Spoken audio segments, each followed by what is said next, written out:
Dakota Territory, 1879. While every Norwegian settler in the Red River Valley raced to throw up simple 16 by 20-foot cabins before winter, Lars Nielsen was still building in late September. His neighbors called it wasteful. They called him a fool. He staked out an 18 by 24-foot ground floor, but built his second story 22 by 28 feet, creating a uniform 2-foot overhang on all sides that looked like a Garrison house perched on stilts. Local carpenters insisted the top-heavy design would catch wind and walk off in the first gale. He used 20% more timber than a straight-wall cabin, and spent 2 extra months on careful joinery, while others finished in 4 weeks. Then came the snow winter of 1880 to 81. Storm after storm buried the northern plains under 3 to 4 feet of snow on the level, with drifts reaching 8 to 10 feet deep. Standard cabins disappeared under white banks pressed right against their walls. Families burned 4 to 5 cords of wood and still watched their floors hover near freezing while frost formed on interior walls 3 feet from the stove. But that fool's top-heavy cabin? Snow slid off the steep roof, struck the overhanging second floor, and was thrown outward 3 to 5 feet from the foundation. His sill logs stayed bone dry under the overhang, while neighbors' lower logs sat buried and waterlogged for months. What did this Norwegian carpenter understand about snow loads, thermal dynamics, and moisture control that American frontier builders completely missed? If you value stories of practical wisdom that stood the test of time, make sure to subscribe. We've got more documented accounts worth remembering. Comment your city and time period. We love reading where these historical lessons reach. The wind swept across the Red River Valley with nothing to stop it but scattered homesteads and the occasional grove of cottonwoods planted by settlers who understood that prairie storms could strip paint from a barn wall. In the spring of 1879, Lars Nielsen stepped off the Northern Pacific Railway car at Fargo with a carpenter's tool chest, a roll of Norwegian building sketches wrapped in oiled canvas, and memories of barns back home that had rotted from the bottom up when snow banked against their walls winter after winter.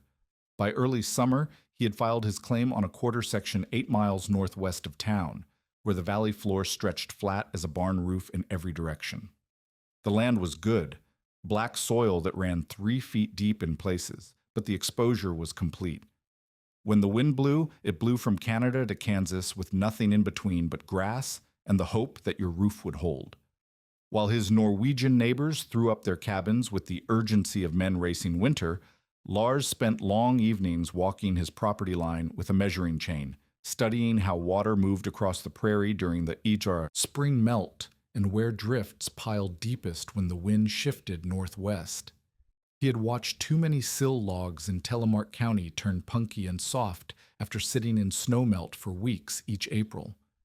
Here, where blizzards could drop 2 feet of snow in a single storm and drift it chest-deep against anything that broke the wind, he wanted his foundation logs as far from that moisture as engineering and common sense would allow. The mockery began the moment he started cutting timber. Where every other settler marked out a simple rectangle, 16 by 20 feet, for a single room that could house a family through the first winter, Lars staked a ground floor 18 by 24 feet, then did something that made the local American-born carpenter, Elias Carter, shake his head in disbelief.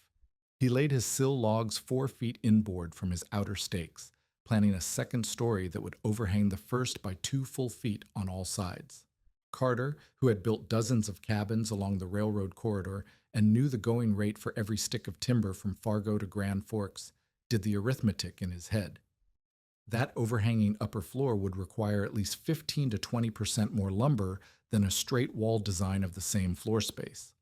Worse, those cantilevered floor beams would have to be 8 by 8 inches and extend 4 feet back into the interior structure to carry the load without sagging. It was timber that could frame 2 more rooms or build a decent barn foundation. That top floor is going to walk off in the first northwest gale, Carter told anyone who would listen at Haugen's General Store. Man's building a house like a shelf. The Norwegian church elders, who had seen their share of prairie storms, agreed that the design looked top-heavy and unstable.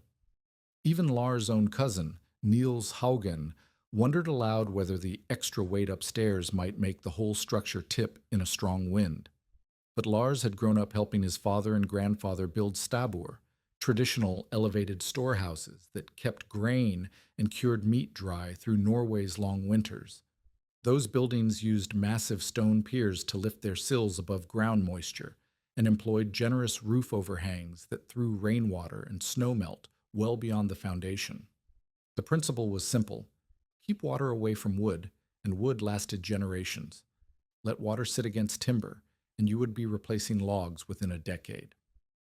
He explained his reasoning one evening in late August as he and Niels split firewood behind the half-finished cabin.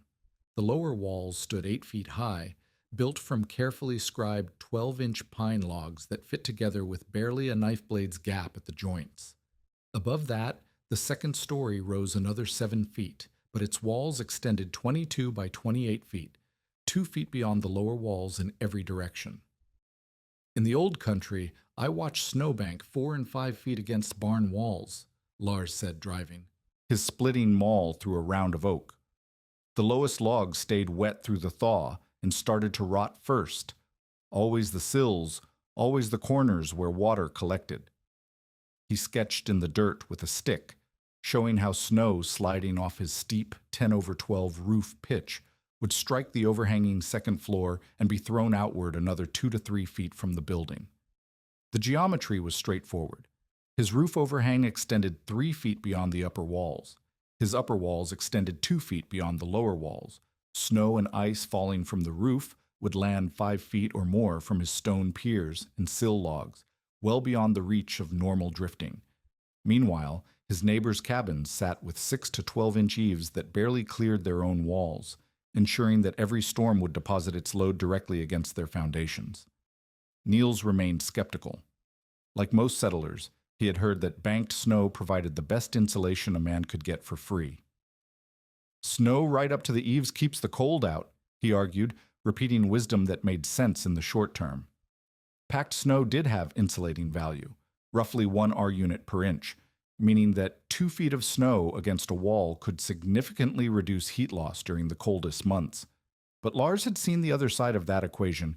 "Better to pile snow where it can melt into the field than against the wood that holds up your house," he said, pointing to where his sills would sit 18 inches above grade on carefully fitted stone piers. "Come spring, that snow turns to water. Water rots wood. Rotted wood means you rebuild." By early October, when the first hard frost turned the prairie grass brown and brittle, Lars's cabin stood complete. The second-story overhang created deep shadows around the entire perimeter of the building, giving it the distinctive profile that earned nicknames like the Garrison House and Too Much House on top. Carter continued to predict structural failure, noting that the cantilevered floor beams created stress points that could fail under heavy snow loads or high winds. Other neighbors simply shook their heads at the waste of good timber. The house did look unusual against the prairie skyline, where standard cabins presented simple rectangular profiles that sat close to the ground like boxes. Lars's building rose in 2 distinct tiers, its upper story jutting out like the defensive overhangs of colonial garrison houses he had seen in old illustrations. The steep roof pitch, necessary to shed snow quickly in heavy accumulation years, made the structure appear even taller and more fortress-like than its actual dimensions suggested. As October gave way to November and the first snow began to fall, Lars ran his calloused hand along the dry sill log that formed the southwest corner of his foundation.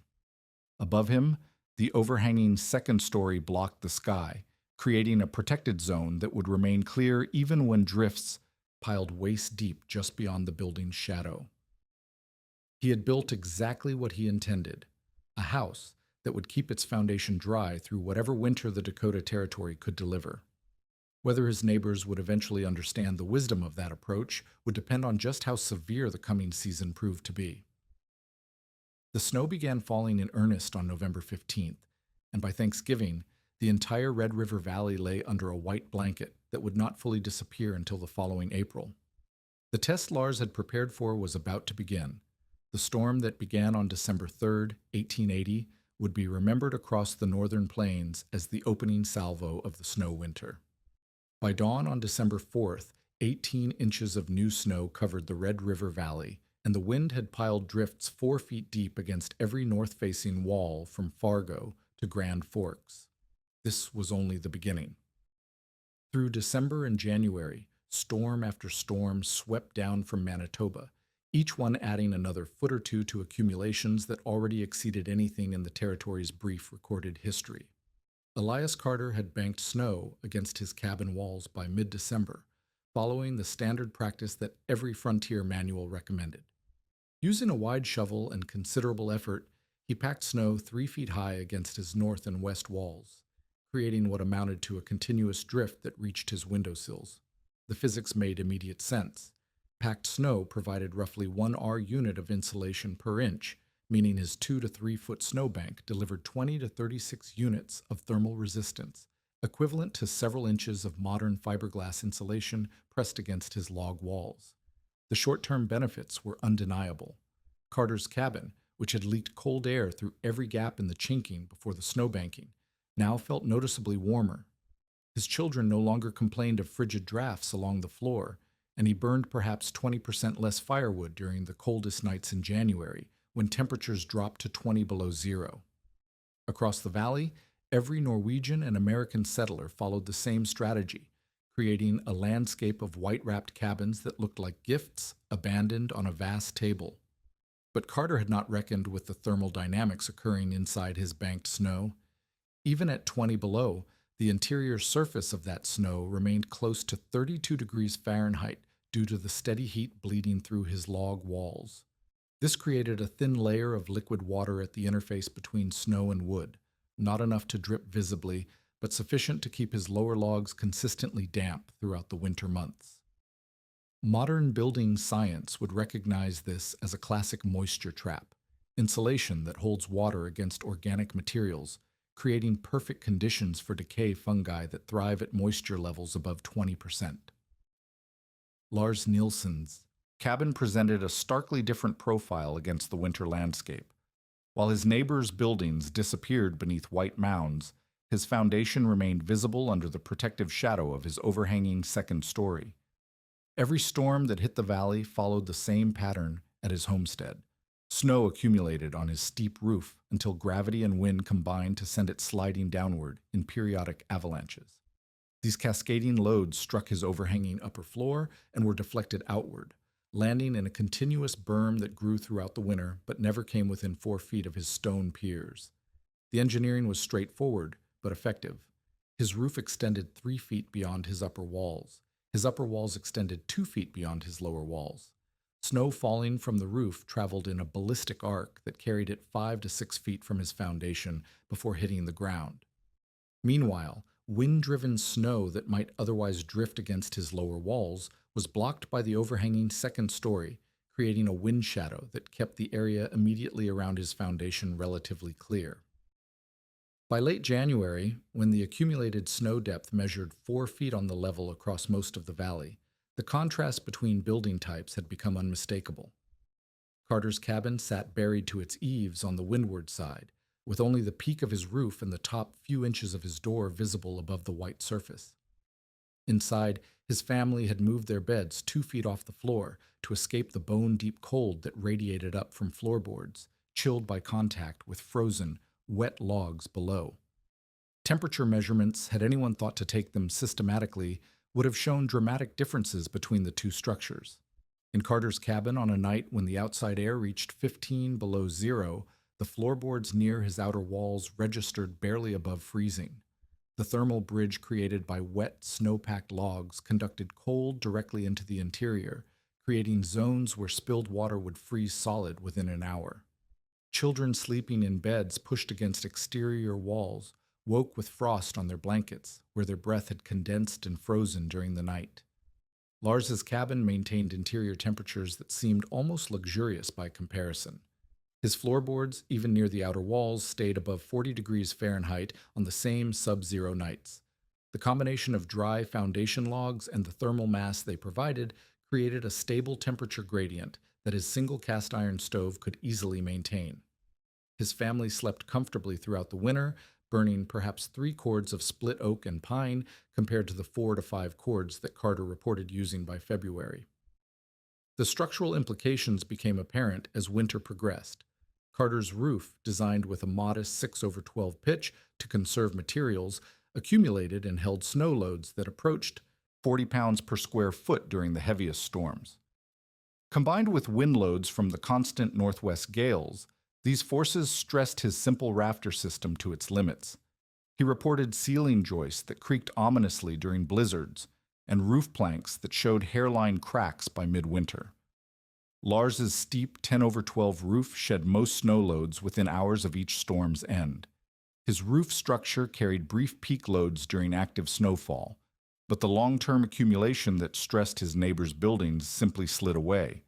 More importantly, his overhanging second story was engineered to handle both its own structural loads and the dynamic forces created by snow sliding off the roof above.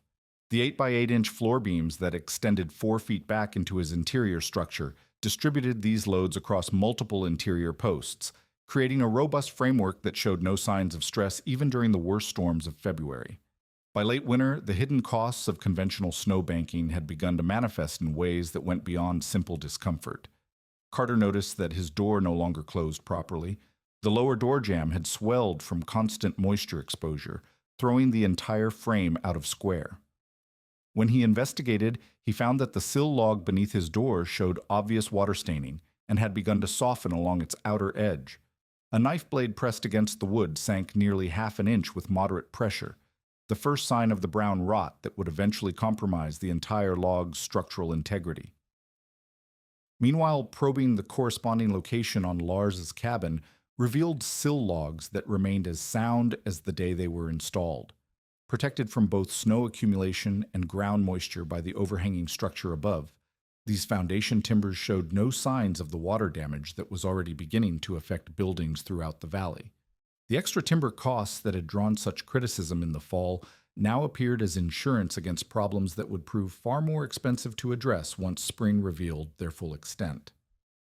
The first Chinook winds of March 1881 brought daytime temperatures into the high 30s, and with them came the hidden reckoning of the snow winter.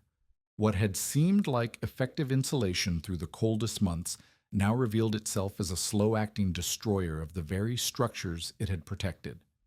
As the massive snowbanks around Carter's cabin began their gradual transformation from solid white barriers to saturated gray-brown slush, the moisture content of his foundation logs climbed steadily toward the critical threshold where decay fungi could establish permanent colonies. The mechanics of spring thaw created conditions that no frontier builder's handbook had adequately addressed. During the day, surface snow melted under the strengthening sun, creating pools of standing water that soaked immediately into the lower layers of the snowbank. At night, when temperatures dropped back below freezing, this water formed ice lenses that trapped additional moisture against the log walls. The cycle repeated daily for 6 weeks, creating what modern building science would recognize as the worst possible scenario for organic building materials: sustained moisture levels above 25% combined with temperatures that fluctuated around the ideal range for wood-destroying fungi. Carter first noticed the waterline stains in early April when enough snow had melted to expose the upper portions of his sill logs. Dark bands ran horizontally along the wood 6 to 8 inches above ground level, marking where capillary action had drawn moisture up from the saturated soil below. When he pressed his thumbnail against one of these stained areas, the wood yielded with a softness that made his stomach tighten. What had been solid pine timber in October now compressed under finger pressure like a piece of wet cardboard.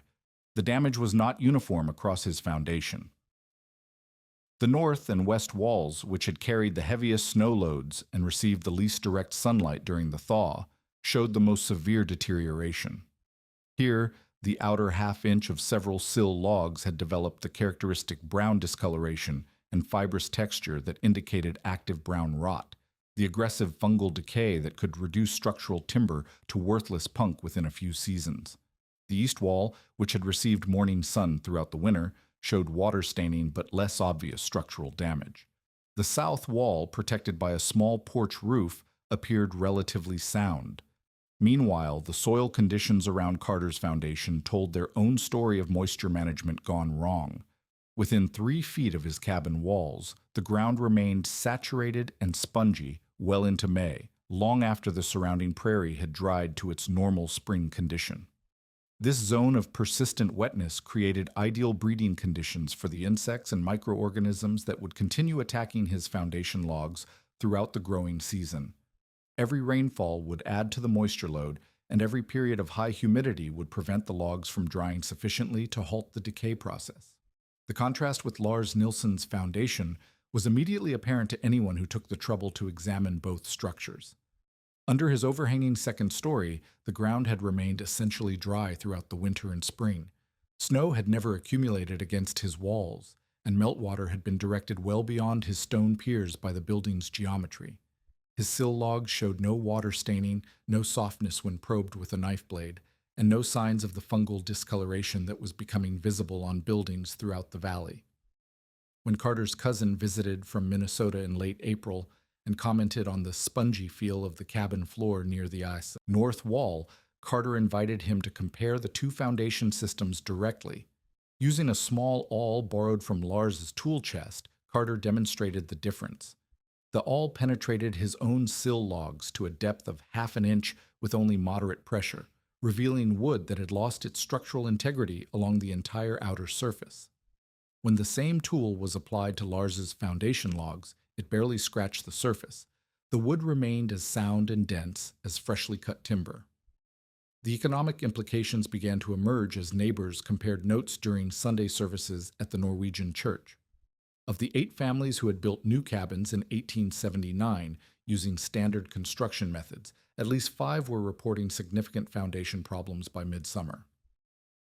2 families faced the immediate necessity of replacing 1 or more sill logs, a job that required jacking up the entire structure, removing the compromised timber, and fitting new logs with the precise scribing and notching that made log construction both an art and a considerable expense. The going rate for such repairs, as quoted by Elias Carter himself, ran between $15 and $25 per log depending on size and complexity, a substantial sum when cash money was scarce, and most settlers operated on credit extended by merchants in Fargo. More troubling still was the realization that the same moisture conditions would repeat every spring, meaning that foundation repairs might become a regular necessity rather than a one-time expense. Lars watched these developments with a mixture of vindication and genuine sympathy for his neighbor's difficulties. He had not built his overhanging second story to prove a point, but to solve a problem he had observed in Norwegian barns and farmhouses throughout his youth. The extra 20% of timber costs that had drawn such criticism in 1879 now appeared modest compared to the ongoing repair expenses his neighbors faced. A few additional floor beams and the labor to cantilever them properly had purchased decades of foundation stability. The social dynamics of the situation proved as interesting as the technical aspects. Carter, who had been the most vocal critic of the top-heavy design, found himself in the uncomfortable position of recommending foundation repairs to the very families who had followed his advice about standard construction methods. His reputation as the valley's building expert suffered accordingly, while requests for Lars's input on construction problems increased steadily throughout the summer of 1881. By autumn, when settlers began preparing for another winter, a subtle shift in local building practices had begun. New arrivals who visited established homesteads noticed that the soundest cabins tended to be those with generous roof overhangs and elevated foundations, while few were willing to undertake the expense and complexity of a full overhanging second story. Several new buildings featured extended eaves of 18 to 24 inches rather than the minimal 6 to 8 inches that had been standard the previous year. The lesson was spreading through practical observation rather than theoretical instruction. Settlers could see which buildings had weathered the snow winter without foundation damage, and they could calculate the cost of repairs against the cost of prevention. The Norwegian carpenter, who had been mocked for building too much house on top, had inadvertently established the foundation for a new approach to frontier construction, one based not on speed and material economy, but on long-term durability in the face of prairie winters that could test any structure to its limits. The morning of January 12, 1888, dawned deceptively mild across the Dakota Territory. Temperatures hovered near 40 degrees Fahrenheit, and children walked to school in light coats, chatting about the unusual warmth that had melted much of the previous week's snowfall. By noon, the barometric pressure had begun its catastrophic dive, and within 3 hours, one of the most violent blizzards in Plains history was carving its name into local memory as the day that tested every structure, every decision, and every assumption about survival on the northern frontier. The storm struck without the gradual buildup that usually warned settlers to prepare. At 2 o'clock in the afternoon, temperatures plummeted from 38 degrees to -40 in less than 2 hours, while winds exceeding 60 miles per hour drove fresh snow horizontally across the landscape. Visibility dropped to arm's length, and the combination of wind and temperature created conditions that could kill an exposed human being in minutes. Across the region, school children died trying to walk home, farmers froze to death between their houses and barns, and families huddled in inadequate shelters faced the very real prospect of not surviving until morning. In the Red River Valley, the storm's impact varied dramatically based on decisions made years earlier. Carter's cabin, already compromised by foundation rot from the snow winter 7 years before, groaned under the assault. His replacement sill logs, installed at considerable expense in 1882, had developed new soft spots where repeated moisture exposure had re-established decay fungi in the wood. Now, as wind-driven snow packed against his walls with the force of a horizontal avalanche, these weakened structural elements began to fail under loads they should have easily supported. The immediate crisis came at his front door. Snow driven by 60-mile-per-hour winds filled every depression and gap in the landscape, including the shallow excavation where Carter's door opened outward. Within an hour of the storm's peak intensity, snow had drifted 4 feet deep against his north wall and packed so solidly around his door frame that the door could not be opened from inside. His compromised sill log beneath the door frame, already weakened by years of moisture damage, compressed another half-inch under the enormous lateral pressure, throwing the entire door out of square and creating gaps that allowed wind and snow to infiltrate the interior. Inside Carter's cabin, the family faced a desperate situation. With outside temperatures at 40 below zero and wind chills approaching -80, every gap in their walls became a potential death sentence. They burned through an entire day's supply of firewood, roughly 1/8 of a cord, in 6 hours, yet could not maintain interior temperatures above freezing near the floor. Ice formed on the interior walls within 3 feet of the stove, and the children huddled under every blanket and piece of clothing the family owned, while Carter desperately stuffed rags and clothing into the gaps around his failing door frame. At Lars Nilsson's homestead, the same storm encountered a structure designed to handle exactly these conditions. His steep roof shed the driving snow almost as quickly as it accumulated, while his overhanging second story created a wind shadow that protected his foundation from the worst of the horizontal snow loading. Most critically, his dry, sound sill logs provided the structural integrity necessary to maintain the building's envelope under extreme conditions.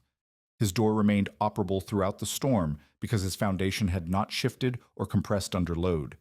The temperature differential between the two buildings during the storm's peak illustrated the cumulative effect of years of different approaches to moisture management. While Carter's family shivered in interior temperatures that barely reached 35 degrees Fahrenheit, despite burning wood at an unsustainable rate, Lars's cabin maintained interior temperatures in the low 50s with normal fuel consumption. His thermal mass, provided by dry foundation logs and tight construction, absorbed and stored heat from his stove during calmer periods, and released it gradually during the storm's worst moments. As the blizzard raged into its second day, the social implications of these engineering differences became stark. Carter's family faced the genuine possibility of freezing to death in their own home, while Lars's family remained comfortable enough that he could consider whether neighboring families might need assistance. When the wind finally began to subside on the morning of January 14th, Lars was among the first settlers able to leave his homestead to check on his neighbors. The scene he discovered at Carter's cabin crystallized nearly a decade of technical disagreements into a moment of absolute clarity. Carter and his family had survived the storm, but barely. They had burned through 4 days' worth of firewood in 48 hours and still nearly lost the battle against hypothermia. The door remained frozen shut from the outside, and Carter had been preparing to chop through his own wall to create an emergency exit when the wind finally decreased enough to make outdoor rescue feasible. More telling than the immediate crisis, however, were the long-term implications visible even before the snow stopped falling. Carter's foundation had compressed and shifted under the storm's assault, opening gaps in his wall system that would require extensive repair before the next severe weather. Water damage from infiltrating snow had already begun freezing and expanding in his wall chinking, creating cracks that would only worsen with each freeze-thaw cycle. The building that had barely protected his family through this storm was now less capable of protecting them through the next one. When Lars helped Carter dig out his door and assess the damage, the conversation that followed reversed nearly 10 years of skepticism about unconventional building methods. Carter, standing in the wind shadow created by Lars's overhanging second story, while snow continued to pile 4 feet deep just beyond the protection zone, asked the practical questions he should have posed in 1879. How thick were the cantilevered floor beams? How far back into the structure did they extend? How had Lars calculated the load-bearing requirements for the extended upper floor? The technical discussion that followed, conducted by lamplight in Lars's warm kitchen while Carter's family recovered from their ordeal, represented the complete vindication of methods that had been dismissed as wasteful and impractical. Carter, who had built his reputation on speed and economy, now faced the reality that his approach had nearly cost him his family's lives. The extra timber that Lars had invested in his overhanging structure, perhaps 2,000 board feet beyond what a conventional cabin required, had purchased not just comfort and durability, but survival margin during conditions that pushed conventional construction beyond its limits. Within a month of the Great Blizzard, Carter had begun planning modifications to his own building that would incorporate at least some of the protective features that had kept Lars's family safe. He lacked the resources to rebuild entirely, but he could extend his roof eaves, raise his foundation where possible, and begin the process of replacing his remaining original sill logs with timber that might last long enough to protect the next generation of his family through whatever storms the Dakota Territory might deliver. By 1892, the transformation of building practices in the Red River Valley had become visible to anyone who traveled the section roads between established homesteads and newer claims. Where the first generation of settlers had thrown up simple rectangular cabins with minimal roof overhangs, second-generation buildings displayed a clear evolution toward weather protection that would have been familiar to Lars Nilsson. Extended eaves of 24 to 36 inches had become standard rather than exceptional, and several ambitious farmers had built houses with partial second-story overhangs that echoed the Garrison-style design once dismissed as foolish and wasteful. Hans Gunderson represented this new generation of prairie builders. The son of Norwegian immigrants who had arrived during the Great Rush of 1879, he had grown up in a standard cabin that required sill log replacement twice before he reached adulthood. When he came of age and filed his own homestead claim in 1889, his building plans reflected hard-won lessons about moisture, structural integrity, and the long-term costs of short-term economy. His house, completed in the spring of 1891, featured a full basement excavation, stone foundation walls that extended 2 feet above grade, and roof overhangs that projected 30 inches beyond the wall line on all sides. The technical evolution was gradual, but unmistakable.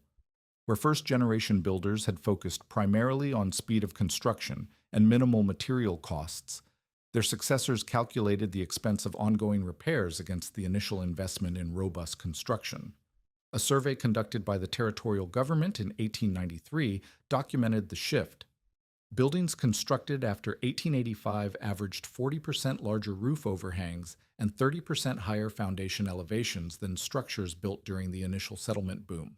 More significantly, the rate of major foundation repairs had dropped from nearly universal among buildings older than 10 years to less than 20% among structures built with extended weather protection.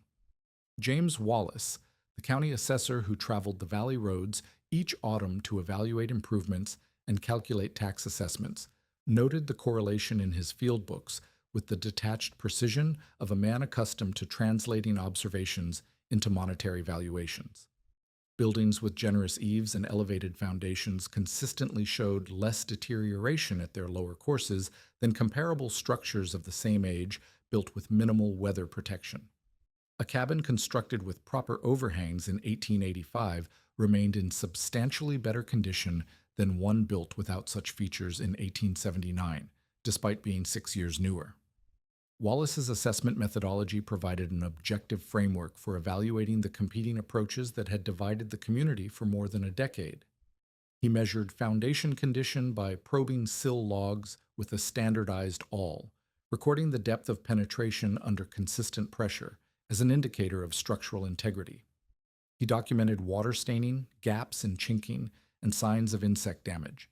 Most importantly, he calculated the depreciated value of each structure based on its current condition rather than its original construction cost.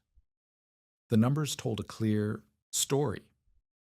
Lars Nilsson's cabin, now 13 years old, retained 90% of its assessed structural value, despite having weathered some of the worst storms in territorial history. Buildings of comparable age constructed with minimal overhangs and standard foundation practices had depreciated to 60 or 70% of their original value, with some requiring such extensive repairs that their effective worth had dropped below 50% of replacement cost. The extra timber that had once seemed wasteful now appeared as insurance against depreciation that far exceeded the initial investment. More tellingly, the technical principles underlying the overhanging design had begun to appear in other applications throughout the region. Barns built in the 1890s routinely featured extended eaves and elevated foundations that kept stored hay and equipment dry through spring thaws. Granaries and equipment sheds incorporated similar moisture management strategies. Even chicken coops and root cellars showed evidence of builders who understood that water was the primary enemy of wooden structures, in a climate that combined heavy snow loads with dramatic temperature fluctuations. The social transformation proved equally significant. Elias Carter, whose reputation as the valley's premier carpenter had suffered considerably after the 1888 blizzard, demonstrated the limitations of his construction methods, had gradually modified his approach to incorporate features he had once criticized. By 1890, he was routinely building structures with 24-inch eaves and recommending stone pier foundations that elevated sill logs well above potential moisture sources. His advertising in the territorial newspaper explicitly promised construction methods that would eliminate foundation rot and ensure structural integrity through the severest weather conditions. The economic implications extended beyond individual building projects to influence broader settlement patterns. Towns and railroad companies had begun to recognize that communities built with durable construction methods required less ongoing investment in infrastructure repair and replacement. The Northern Pacific Railway's standard depot designs, revised in 1889, specified extended roof overhangs and elevated platforms that reflected the same moisture management principles that frontier builders had learned through trial and costly error. By the mid-1890s, the transformation was complete enough that visitors from other regions often commented on the distinctive architecture of Red River Valley buildings. The overhanging eaves and elevated foundations had become regional characteristics that distinguished Dakota Territory construction from the simpler box-like structures common in drier climates or areas with less severe winter weather. What had begun as one Norwegian carpenter's adaptation of old country building techniques to New World conditions had evolved into a regional building tradition that would influence construction practices for generations. Lars Nilsson, now approaching 50, and recognized throughout the valley as a master craftsman whose methods had stood the test of time, occasionally walked among the newer buildings and noted how completely his once controversial techniques had been absorbed into standard practice.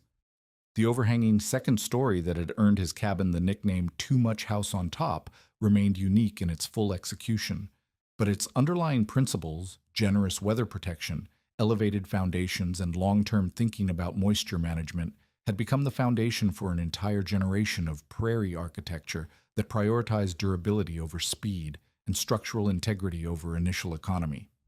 The vindication was complete, but it had required nearly 2 decades and the harsh lessons of multiple severe winters to convince a community that building for the long term was not wasteful, but essential. In a land where winter could kill and where replacement materials were expensive and difficult to obtain, the extra timber invested in proper weather protection had proven to be not luxury, but necessity, not excess, but survival margin calculated against the worst that the northern plains could deliver.